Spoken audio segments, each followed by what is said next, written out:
This is your Barbados Today evening news update for Friday, January 31. A warning to Barbadians to brace for more drought-like conditions and the increased threat of heat waves this year. Today, a leading climatologist said the island has recorded its lowest level of rainfall over the last 12 months since 1942, and current data shows it will remain dry. He was speaking at a press conference hosted by the Caribbean Institute of Hydrology and Meteorology, where officials reviewed last year's record low rainfall and provided forecasts for this year. It doesn't mean it doesn't rain, but it does mean you have less frequent showers, you have shorter duration showers, and you typically don't have very heavy showers up until April comes. Sometimes in April you do get very heavy showers, but not every year.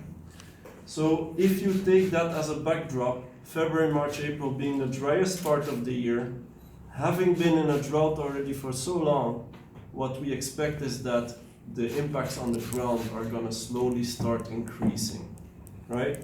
Now you're talking about plants withering, okay, fine. You're also talking about fire risk increasing. You're also talking about crop yields that might be affected at some stage, right?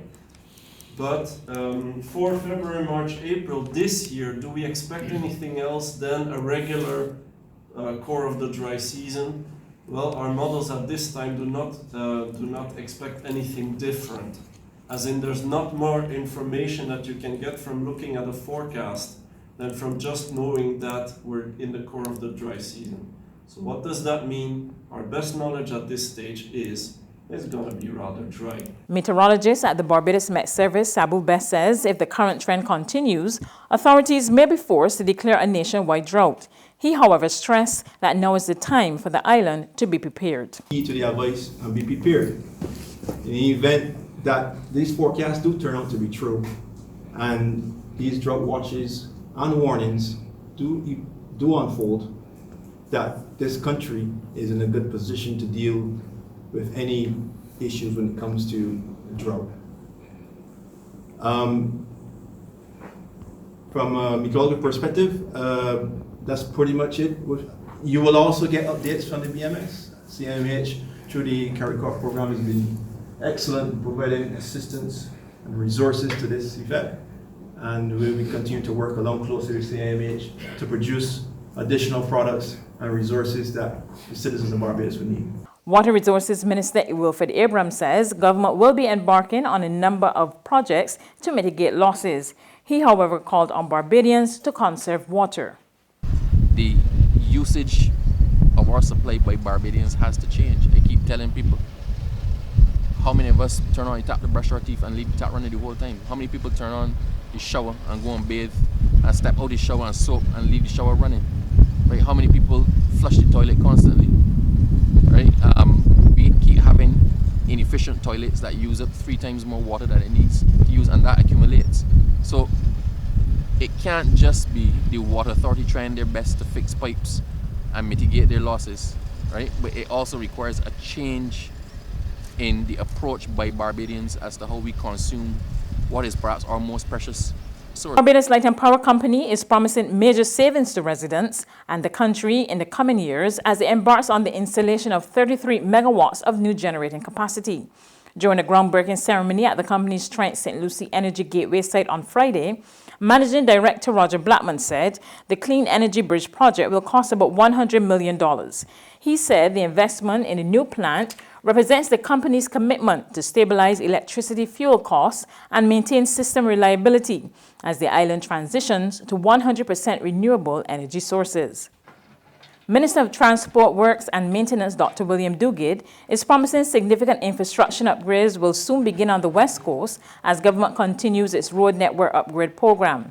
He made the announcement today following a brief inspection of a section of the Rendezvous Hill in Christchurch, where major roadworks began this week.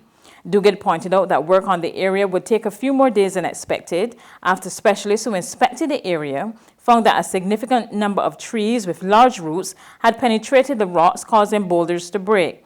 He said officials would now use the opportunity to widen the road and provide a footpath for pedestrians. Officials are hoping the road will reopen on Monday. There's regional and international news after this short break. It's It's Festive Friday at the Bridgetown Night Market at Pelican Craft Center. Kick off the weekend this Friday from 4 p.m. to midnight with loads of food, drinks, and entertainment. Get ready for Crop Over with the Rhythm Roots Street Parade. Party like it's Kadooman Day on the street around Pelican Village with costume reveler, music, and more. It's Festive Friday. It's Festive Friday at the Bridgetown Night Market at Pelican Village Center from 4 p.m. to midnight. Admission free.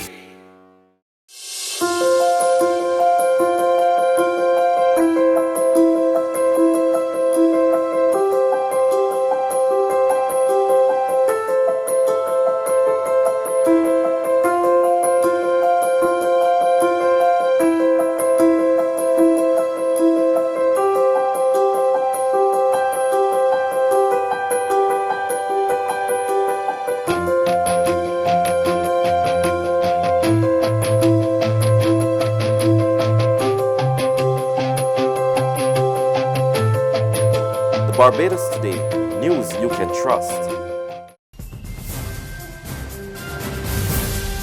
To regional news now in the Bahamas, the fiscal deficit for 2019-2020 rises to a record $677.5 million.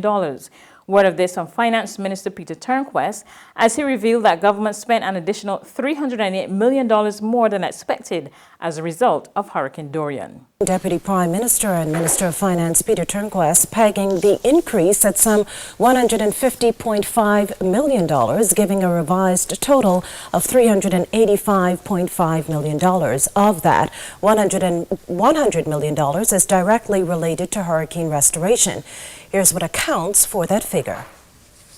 $40 million for electricity restoration on the affected island, $16.5 million towards temporary housing and related facilities, $7 million in this fiscal year for direct support to small and medium-sized businesses, $6 million for the rehabilitation of water supply on the affected islands.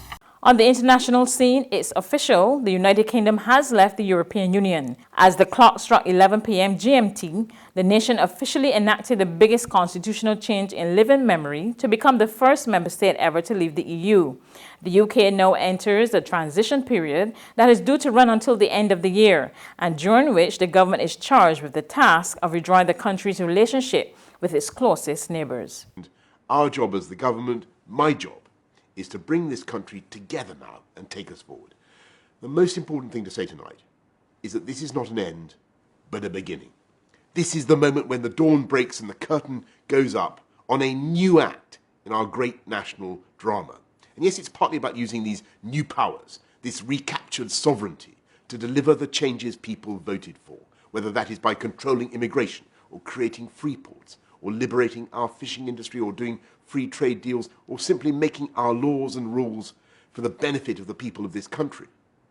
And of course, I think that is the right and healthy and democratic thing to do, because for all its strengths and for all its admirable qualities, the EU has evolved over 50 years in a direction that no longer suits this country. And that is a judgment that you, the people, have now confirmed at the polls, not once, but twice. That's news, but for the very latest, visit our website at www.barbadostoday.bb. You can also subscribe to our e-paper, email updates, or like us on Facebook, and sign up for our breaking news alerts via WhatsApp. We're also on Izumi Media in bus terminals, as well as screenplay at supermarkets and gas stations near you. You can also hear us on Mix 96.9 FM and Capital Media HD 99.3 FM.